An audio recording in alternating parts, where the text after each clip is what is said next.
M a final Urdu کی class میں آپ کا استقبال ہے۔ میں گزشتہ لیکچر میں غالب کے قصیدے کی تشریح پڑھا رہا تھا اور قصیدے کے اس شعر تک، مدح کے اس شعر تک میں آ گیا تھا۔ تیرے در کے لیے اسباب نثار آمادہ، خاکیوں کو جو خدا نے جان و دل و دیے جان و دل و دیں۔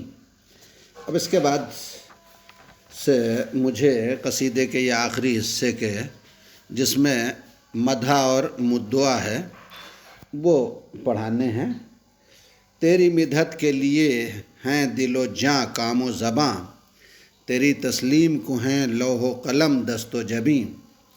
کہتا تیری تعریف کے لیے دل و جان کام و زبان بنے ہوئے ہیں، اور تیری تسلیم کے لیے، تجھے سلام کرنے کے لیے لوح و قلم ہاتھ اور پیشانی بن گئے ہیں، یعنی ماتھے پر ہاتھ رکھ کر تجھے سلام کر رہے ہیں۔ کس سے ہو سکتی ہے مداحی ممدوح خدا، کس سے ہو سکتی ہے آرائش فردوس بریں۔ کہتا کون ہے، کون انسان ہے جو اس شخص کی مدح کر سکتا ہے جس کی مدح خود خداوند دو عالم کر رہا ہو۔ کوئی انسان اس شخص کی مدح کیا کر سکتا ہے جس کی مدح خود خدا کر رہا ہو۔ کس سے ہو سکتی ہے آرائش فردوس بریں، اور کس سے فردوس بریں کی آرائش ہو سکتی ہے۔ یعنی جس طرح جنت کو خدا کے علاوہ کوئی سنوار نہیں سکتا، اسی طرح تیری مدح بھی خدا کے علاوہ کوئی دوسرا نہیں کر سکتا۔ جن سے بازار معاصی اسد اللہ اسد، کے سوا تیرے کوئی اس کا خریدار نہیں۔ اب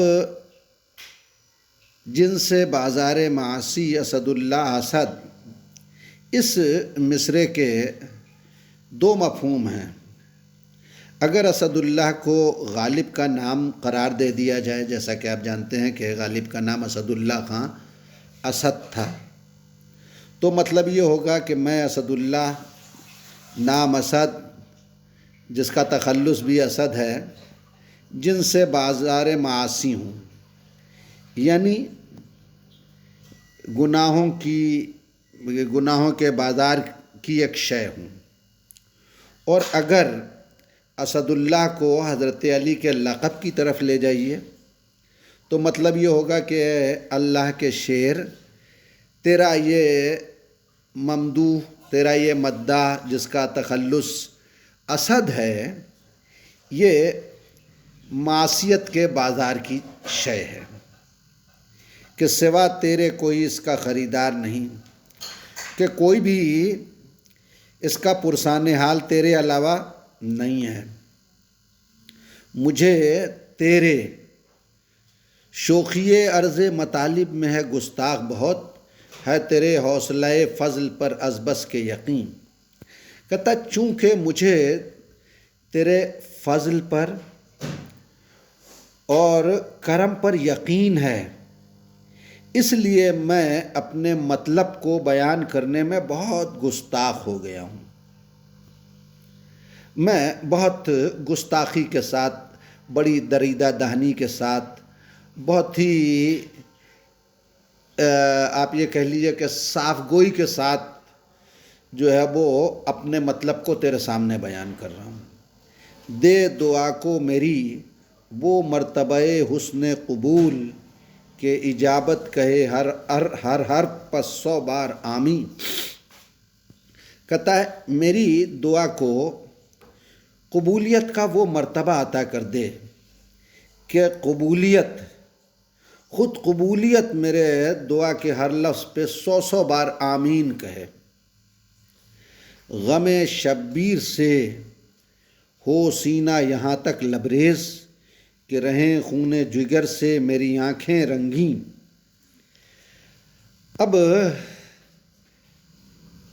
وہ حضرت علی سے ان کے چھوٹے فرزند امام حسین تک پہنچتا ہے اور کہتا ہے کہ امام حسین کے غم سے میرا سینہ یہاں تک لبریز ہو، بھرا ہو کہ رہیں خون جگر سے میری آنکھیں رنگی، کہ ہر وقت میری آنکھیں خون جگر سے سرخ بنی رہیں، لال بنی رہیں۔ تب الفت، تبکو الفت دلدل میں یہ سرگرمی شوق کہ جہاں تک چلے اس سے قدم اور مجھ سے جبیں۔ کہتا ہے مجھے امام حسین کے دلدل اس سواری کا نام ہے جو پہلے حضرت رسول خدا کی سواری میں تھا، اور پھر اس کے بعد وہ گھوڑا امام حسین کو ملا، اور کربلا میں امام حسین جب مقتل میں جہاد کرنے کے لیے عصر عاشور سے کچھ پہلے آئے تو سواری پر سوار ہو کے آئے۔ تبا کو الفت دلدل میں یہ سرگرمی شوق، کہتا ہے میری طبیعت کو دلدل کی محبت میں اس قدر جو ہے وہ شوق پیدا ہو، یعنی مجھے امام حسین کے گھوڑے سے اس قدر محبت ہو جائے کہ جہاں تک چلے اس سے قدم، کہ جہاں تک اس کے قدم چلیں اور مجھ سے زبی، تو میں ان کے قدموں پر جو ہے وہ اپنی پیشانی جو ہے وہ رکھتا ہوا چلوں۔ دل الفت نصب و سینہ توحید فضا، نگہے جلوہ پرست و نفس صدق گزیں۔ کہتا ہے میرے دل کو ممدوح کی محبت سے نسبت ہو،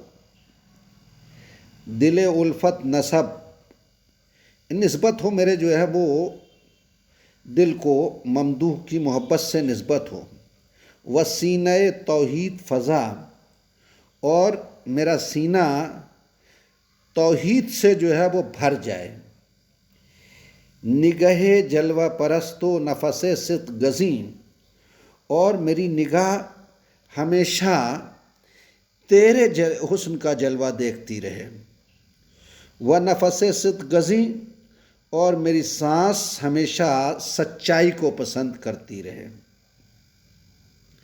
صرف عادا اثر شعلہ دود دوزخ، وقف احباب گلو سنبلو فردوس بریں۔ کہتا ہے صرف عادا، کہتا ہے تیرے دشمن صرف عادا اثر شعلہ دود دوزخ، کہتا ہے صرف تیرے دشمن اثر شعلہ دود دوزخ، وہ جہنم کی شعلہ دود دوزخ، کہتا ہے جہنم کے شعلوں میں جلتے رہیں، دوزخ کی آگ میں جو ہے وہ جلتے رہیں۔ صرف آدھا، صرف نہیں ہے، صرف ہے، صرف آدھا اثر شعلہ دود دوزخ، کہتا ہے دشمن صرف جو ہے وہ دوزخ کے دھوئیں اور اس کے جو ہے وہ چنگاریوں میں اور اس کے شعلے میں جو ہے وہ جلتے رہیں۔ وقف احباب گلو سنبلو فردوس بریں، اور دوست تیرے دوست کہاں ہوں؟ گلو سنبلو فردوس بریں، کہتا ہے فردوس بریں کے پھولوں سے اور ان کی بیلوں سے جو ہے وہ لطف اندوز، جنت کی نعمتوں سے لطف اندوز ہوتے رہیں۔ غالب کا قصیدہ ختم ہوا۔ اگلے لیکچر میں محسن کاکوروی کی قصیدہ نگاری پر گفتگو کروں گا، اور اس کے بعد ان کا مشہور نعتیہ قصیدہ سمت کاشی سے چلا جانب متھرا بادل وہ میں پڑھاؤں گا۔